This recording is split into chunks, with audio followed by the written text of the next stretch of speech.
तो अपना इंट्रोडक्शन पहले दे देंगे कि आपका नाम क्या है, आप कहाँ रहते हैं और कहाँ से आए हैं। किससे सीखे हैं? हाँ, ये तो बहुत इम्पोर्टेंट पार्ट है। क्या मैं रात भर प्रोग्राम करके आया हूँ तो भूल जा रहा हूँ, और गलती इंसान से ही होती है, भगवान से थोड़ी होती है। अपना नाम, गांव का नाम और जिससे आपने सीखा है उनका नाम ये बता दीजिएगा और दिन खास अब चालू हो जाएगी।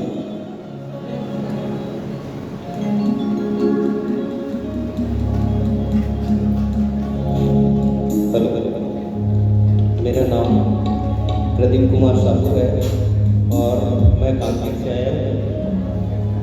और मैं कहीं सीखने नहीं गया हूँ, बस ऐसे ही कहना चाहिए बाथरूम सिंगर।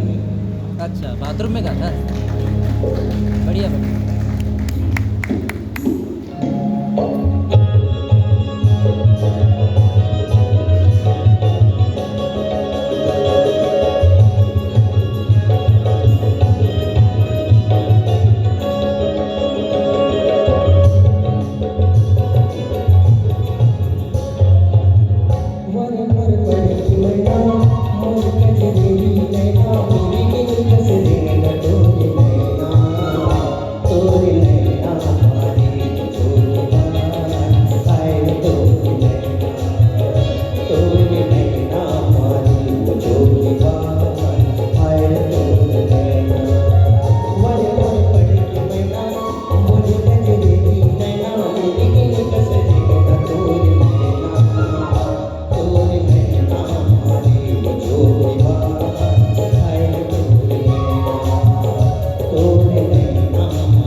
बहुत सुंदर। बाकी तो निर्णय पर डिपेंड करता है कि सर लोग आपको कितना अंक देते हैं। सर, आपका जो आत्मा है वो है गाने पे, लेकिन थोड़ा सा घबरा रहे हैं। पहला मंच है या जैसा भी जो भी, बहुत अच्छी आवाज़ है। इस आवाज़ को रख के गाएंगे कंटिन्यू, और कुछ अभ्यास करिए, सीखेंगे। अगर मान लो कि गाँव से भी तो सीखिए मत, घर पे अभ्यास करिए। आजकल यूट्यूब का ज़माना है, बहुत लोग यूट्यूब से ही गुरु बना लेते हैं प्रॉपरली। और कुछ चीज़ें जो आपके आवाज़ में जो है, जो लोक मिट्टी की महक है, वो उसमें थोड़ा सा अगर आ जाए मिठास तो और बहुत अच्छा हो जाए। धन्यवाद, थैंक यू। सर एक और चीज़ की तारीफ नहीं करेंगे? एक चीज़ की तारीफ स्पेशल होनी चाहिए, वेशभूषा में। हाँ। जी, अनुशासन बहुत जरूरी है। क्या बात। तो बिल्कुल आप मन बिल्कुल छत्तीसगढ़ के पारंपरिक ड्रेस में यहाँ आए हो, और ऐसे करके जब आते हो तो हम लोग लगते हैं कि छत्तीसगढ़िया वाकई सबसे बढ़िया। अब ये छत्तीसगढ़ के रवैया हो के हमारी नैतिक जिम्मेदारी है, छत्तीसगढ़ के परंपरा और छत्तीसगढ़ की संस्कृति लगे हमला जिंदा रखना है। और कलाकार बनने के लिए मैंने कहा ना, आपको जीतने की आवश्यकता नहीं है।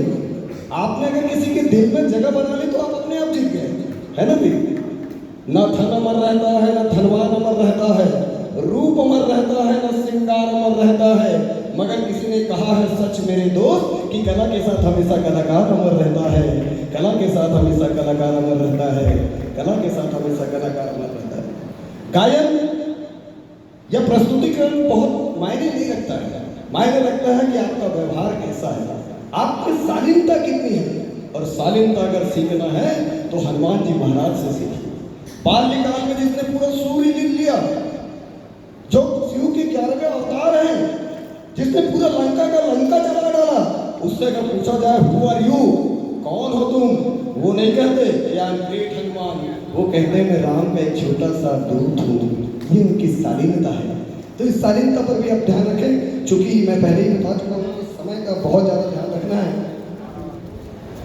तीसरे नंबर पे है कुमारी तनुजा साहू, अवेलेबल हो, आ जाइए। एक भाई साहब मुझसे पूछ रहे थे रूल रेगुलेशन क्या क्या है, तो इस मंच के माध्यम से मैं बता चुका हूँ, सुर, ताल, लय, इसके अलावा आपका एक्सप्रेशन, और आप अगर परिधान पहन के आए तो बहुत अच्छी बात है, नहीं इशू नहीं है कोई इसका।